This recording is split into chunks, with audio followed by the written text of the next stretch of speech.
अगम बोध दाता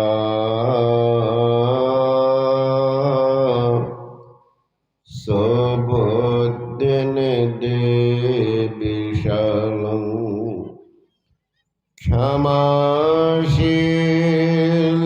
अति धीर गंभीर ज्ञानं धर्म की दृढ़तेर समधीर ध्यानं जगत त्राणकारी अघारी उदारं भगत प्राण रूपं दयागुण परं नमो सद्गुरु ज्ञानदाता सुस्वामी नमामि नमामि नमामि नमामि।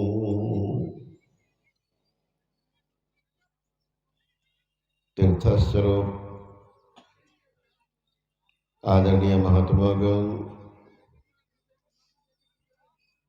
संवेद समादरणीय सत्संग प्रेम महान भाव, आदरणीय माताओं एवं भक्तिमती बहनों,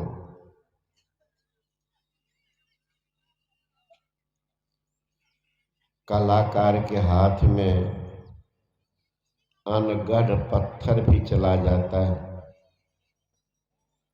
तो उनको भी मूर्ति बना करके मंदिर में सजा देते हैं। लकड़ी अगर बढ़ई के हाथ में चला जाता, रोड पर फेंका हुआ बेकाम, लेकिन उसको भी काम में ला देता है, खिड़की केवाड़ी बना के सजा देता है। उसी तरह से संचालक जैसे तैसे आदमी को भी कुछ भी बना के बोल दे सकते, ये उनकी कला। और हम क्या हैं तो हम जानते हैं, लेकिन एक सौभाग्य तो जरूर मिला कि गुरु महाराज का सानिध्य, मस्तिष्क स्वरूप महर्षि संतसेवी परमहंस जी महाराज का सानिध्य ऐसा कि हमारे घर में 11 आदमी मरे थे। मरने वाले में नंबर में मेरी माँ भी थी, लेकिन हम नहीं गए थे। सेवा मन में था कि जब छोड़ दिए तो छोड़ दिए, सेवा करना तो करना है। ऐसा नहीं है कि गुरुजी यहाँ है और सेवक घर में खेती पथारी करके आ रहे हैं, बाबा के सेवों में है। ऐसा सेवक हम नहीं थे। चूंकि हम संतसेवी महाराज से सीखे तो वो भी वैसे ही थे। कभी नहीं देखे कि आएंगे गम्हरिया, मधेपुरा जिला के उनका जन्म स्थान, नहीं देखे थे। तो रंग चढ़ गया था और कुप्पा घाट छोड़ने के बाद महर्षि शाही स्वामी जी महाराज पकड़ लिए, चलिए साथ चल ही रहे। ये सौभाग्य जरूर मिला। इसीलिए मैं संचालक महोदय के उस शब्द को आशीर्वाद भी मान के चलता हूँ कि आशीर्वाद ही सही। अगर मुझ जैसे नाचीज को भी मिल जाए तो जब पत्थर मूर्ति बन सकता है तो हम तो जान वाले आदमी हैं। अरे संघर्ष के बिना कोई महान नहीं बन सकता है। संघर्ष के बिना कोई महान नहीं बन सकता है। ठोकर खाए बिना आदमी सही इंसान नहीं बन सकता है। शिल्पी के हाथ में गए बिना पत्थर भी भगवान नहीं बन सकता है, तो गुरु के शरण में गए बिना जीव का कल्याण कैसे हो सकता है? जो उनके शरण में चले जाएंगे तभी कल्याण होगा। महायोगी गोरखनाथ जी महाराज अलमस्त संत एक गांव के बाहर में शांत एकांत वृक्ष के नीचे बैठे हुए थे। गांव के छोटा छोटा बच्चा 10-20 बच्चा उन्हीं के अगल बगल में बैठ करके खेल रहा था। खेल खेल में बच्चा लोग मिट्टी का मूर्ति, मिट्टी की गाड़ी, मिट्टी का भंडारा सब चल रहा है। गोरखनाथ जी महाराज बच्चे सबके कुतूहल को देख रहे। थोड़ी देर के बाद का भोज भंडारा हो गया। अब वहां बच्चा सब दुल्हा दुल्हन बनाए, शादी भी कर दी, शादियों हो गया। अब विदाई करना है, तो अब दुल्हन जाएंगे कैसे? तो बैल बनाना बच्चा लोग नहीं जाने, क्या करे? तो दूर से देखा बाबा जी को, दूर से तो कोई बच्चा कहता चलो न बाबा से बना लेंगे, कोई कहता नहीं जाएंगे, बाबा कान काट लेते। तो हिम्मत किया 2-4 गो बच्चा, कुछ मिट्टी लेकर के डरते डरते गोरखनाथ देख नजदीक आया तो प्यार से कहते आओ आओ, डरो नहीं, आओ। तो गया, क्या बात? कहा बाबा जी वो लड़का लड़की के शादी हुआ है ना, कहा तो उसको ससुराल जाना है लड़की, तो जाएंगे कैसे? तो वही बैल बनाने के लिए, और बैल गाड़ी को चलाने वाला एक होना चाहिए। गोरखनाथ कहते अभी तुम भोज खाया, दही चीनी भात दाल तरकारी भर दम खाया, तो हमको दिया नहीं खाने के लिए। तुम लोग तो खाया, हमको कहाँ दिया? तब न बना दे। नहीं बाबा आपको भी देंगे। लो, दुर्ग गया, थोड़ा मिट्टी ला के दे दिया, यही भात है, यही दाल है। एक तो बर्तन में उठा के लाया पत्ता पर बालू का, ये है दही या चीनी। मखौल संत हैं, वो भी खा रहे हैं जो टका खाना का, अब बना देंगे। का बाबा जी भरदम हो गया, कहा है एकदम कंठ तक, बना देंगे। बनाने लगा तो बैल तो बना दिया, और गाड़ी चलाने वाला, बैल गाड़ी को हाँकने वाला मनुष्य बनाने लगा। उच्च कोटि के संत थे, उच्च कोटि के संत। जो ही भूल गए हम मिट्टी की मूर्ति बना रहे हैं, बनाते बनाते ऐसा बन गया कि मिट्टी में जान आ गया। अब जो ही रखे तो बैलवा उछल रहा है, बैल चलाने वाला भाग रहा है, बच्चा सब तो भागा गांव की तरफ। हल्ला हो गया गांव में।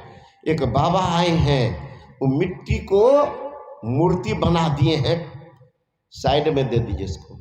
ए साहब इसको साइड में रख दीजिए, कोई डालेगा बस। तो बहुत आदमी घेर लिए कि बाबा ये क्या किए? का जो किए तो देख रहे हो, ये बच्चा लोग का बनाने के लिए मनुष्य बना दीजिए तो बैलगाड़ी हकेगा, तो हम इसलिए बैलगाड़ी भी बना दिए और मनुष्य बना दिए। तो ओरिजिनल है, कहा मेरे पास तो ओरिजिनल ही कम होता, डुप्लीकेट नहीं होता, क्योंकि मन तो ये किए है।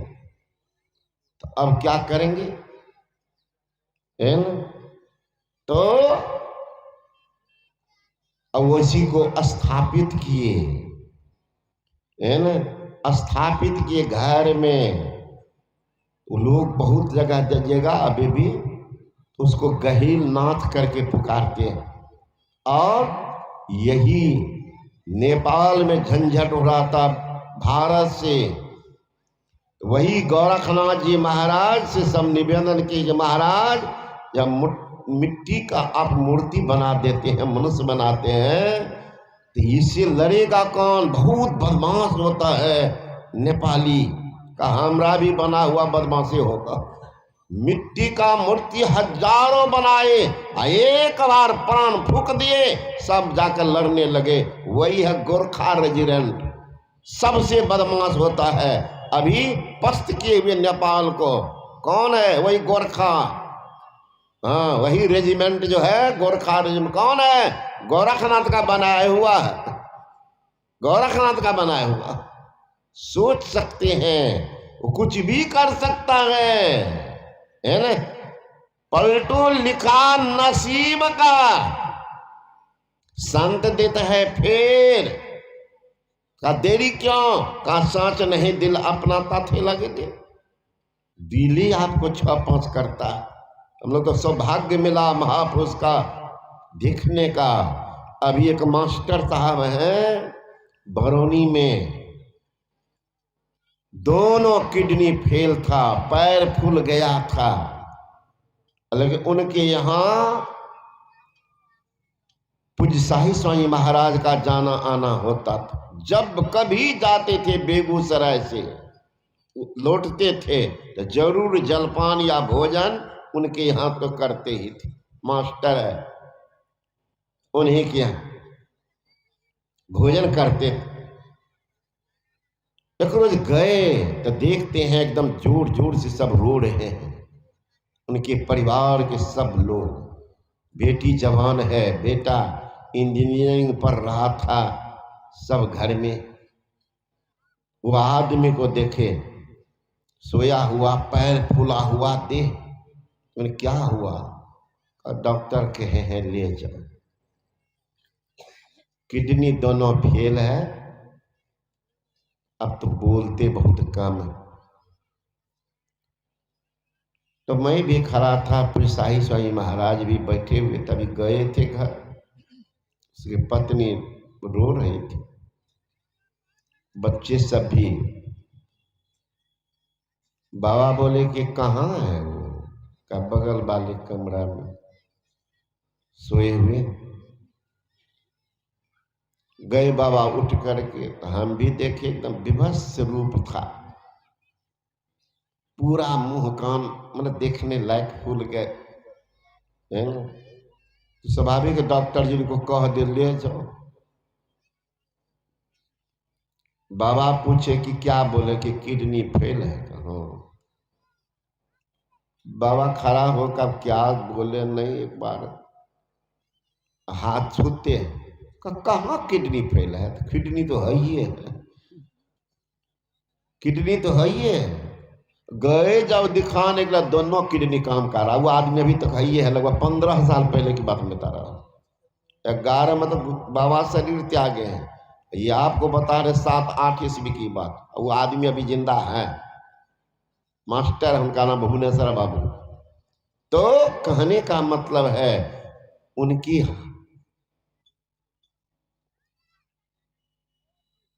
से बाहर संसार में कोई नहीं, लेकिन आस्था आपकी कैसी है? ये उदाहरण नहीं सोचिएगा कि फलना के भागले बाबा, अब मायदा तो बेसी सुन ली है ना, तो जाएगी डरा मथा खाए, बाबा हमरो बेटा के दर्द कर छोड़ा दो। श्रद्धा कैसी? उन्हें देख रहे हैं पात्र में गुरु भगवान बुद्ध थे, तो जो आते थे आशीर्वाद करने, राजा आते थे कुछ नहीं बोलते थे। राजा के मन में हुई बात कि हम आते हैं, इतनी सेवा करते हैं, इतना दान पुण्य करते हैं, लेकिन बुद्ध कभी नहीं आशीर्वाद करते। अब बुद्ध तो उनके मन की बात को जानने वाले, मन की बात को जानने वाले, जन जन की बात को जानने वाले। बुद्ध एक दिन कहते हैं कि ए राजन, कल तुम्हारे घर पर मैं आऊंगा भिक्षाटन करने के। अब जहां बुद्ध साक्षात ब्रह्म का स्वरूप किन्हीं के घर पहुंचे महाराज, कुछ वो बाकी रहेगा? साक्षात पहुंच जाए तो शास्त्र में आया है, पद्म पुराण पढ़िएगा, अगर महापुरुष बिना बुलाए बिना निमंत्रण दिए आपके घर पहुंच गए हैं, निश्चित मानिए परमात्मा रूप धारण करके आपके कल्याण के लिए पहुंच गए हैं। किस रूप में कल्याण कर देंगे ठेकान नहीं है। लिखे हुए को मिटा करके नया भाग बना देंगे। तो कह रहे हैं भगवान बुद्ध, राजन मैं कल आऊंगा तुम्हारे नगर में भिक्षाटन करने। कहा महाराज महाराज आइए, लेकिन भोजन कल मेरे यहां ही करेंगे। कहा ये भी सही है। भगवान बुद्ध पहुंच गए, भिक्षाटन करते। राजा आते हैं कि महाराज चला जाए, बाहर में बैठे। कहा भोजन बन गया है, क्या बनाए हो? का खीर। बहुत ठीक बात। कहा मेरा पात्र है उसी में देना, मैं अपने ही पात्र में खाता हूं, किसी गृहस्थ के पात्र में नहीं खाता हूं। दे दूंगा आपके प्रिय पात्र। गया घर से लाया खीर, बुद्ध कमंडल आगे बढ़ा दिए, डाल दो। जो ही देने लगे कमंडल को देखकर रुक गए। क्या हुआ? डाल दो। कमंडल में था गोबर। कहा महाराज गोबर है, कमंडल नहीं साफ कर देते। कहा नहीं इसी में डाल दो। भगवान बुद्ध कह रहे इसी में डाल दो। वो कह रहा है कैसे देंगे महाराज, गंदा हो जाएगा। कहा नहीं डाल दो, डाल दो। वो दे ही नहीं रहा। तब भगवान बुद्ध ने कहा ए अहंकारी राजा, तुम्हारा खीर का ज्यादा कीमत है कि मेरा आशीर्वाद का कीमत है? जब तुम एक खीर को एक गोबर वाले पात्र में नहीं डाल सकते हो तो मैं आशीर्वाद कैसे तुमको दूं? रखोगे कहां? अहंकार के पात्र में आशीर्वाद नहीं टिकता। पात्र को शुद्ध करो। अरे कोई भोजन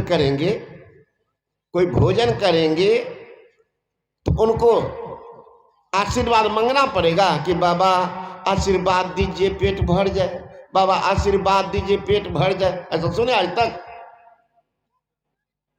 अब किन्हीं का पेट नहीं भरे तो बखारी है कि क्या है पता नहीं। तो खाएगा, पेट निश्चित भरेगा। पात्र जिनका शुद्ध होगा आशीर्वाद जाके टिक जाता। मैं देखा हूं हजारों हजार मेरे साथ चल रहे हैं साथी सब, जिनको कह दिया डॉक्टर मुंबई में, चेन्नई में, पूना में, दिल्ली में इस लड़का से संतान नहीं होगा। अब सोच सकते हैं डॉक्टर का चैलेंज नहीं होगा। ऐसा भी व्यक्ति को लड़का हुआ है। वो घटना है भागलपुर कहलगांव की। तो क्या नहीं, पात्र हो कुछ भी हो जाएगा। पात्र कुपात्र होगा कुछ नहीं होगा। आया हुआ भी चला जाएगा, आया हुआ भी चला जाएगा। कुपात्र में नहीं, सही वस्तु टिक नहीं पाएगा, सही वस्तु नहीं टिकेगा। इसलिए भगवान बुद्ध ने कहा कह कारक दिठोसी पुन के हंगना काहसी, सब बातें फासुका भग्गा गह कूटंग विसंखितं विसंखार गतं चित्तं तन्हा न खै मज्जगा। ओ गृह के निर्माण करने वाले, मैंने तुझे देख लिया, कितनी दृढ़ता है। देख लिया मतलब बात कर लिया। जो भगवान से बात कर लेगा, भगवान से एक मेक हो जाएगा, भगवान से अलग अस्तित्व नहीं रखेगा, महाराज तो बाकी बचा क्या? तो सब कुछ तो वही हो गया, सृष्टिकर्ता। वो जिनको दे प्रधानमंत्री किन्हीं को भेज दे कि जय फलना दुकान में एक मन्नी मत ले लेना, दुकानदार बोलबो करेगा? प्रधानमंत्री का हुक्म है, क्या कहेंगे? पैसा दिल को नहीं कह तब दबो नमक। अरे राजा है, जो कहेंगे मानना ही पड़ेगा। विद्यालय हमारे बैजनाथपुर में जाइएगा, पूरा रोड को 2 मंजिला 3 मंजिला मकान को तोड़ करके हटा दिया, जाओ साइड में रहो, एकदम ध्वस्त करके एकदम बन रहा 4 लेन। कहेगा कि हम नहीं हटेंगे, ये कोई शब्दों ने बोलेगा। दे दिया लकीर, यहां से हट जाओ, न हटाओ, और नहीं हटाओगे तो हमको तो हटाना पड़ेगा, तो पैसा भी तुम्ही को देना पड़ेगा। मकानों तुम्हारा जाएगा, पैसों तुम्हारा जाएगा। सोच सकते हैं, एक राजा का हुक्म है, सबको मानना पड़ रहा है। वो राजा के हुक्म नहीं मानिएगा। इसलिए कहते हैं, गुरु हरि चरण में प्रीत हो, युग काल क्या करे, कछुई की दृष्टि हो, जंजाल क्या करे।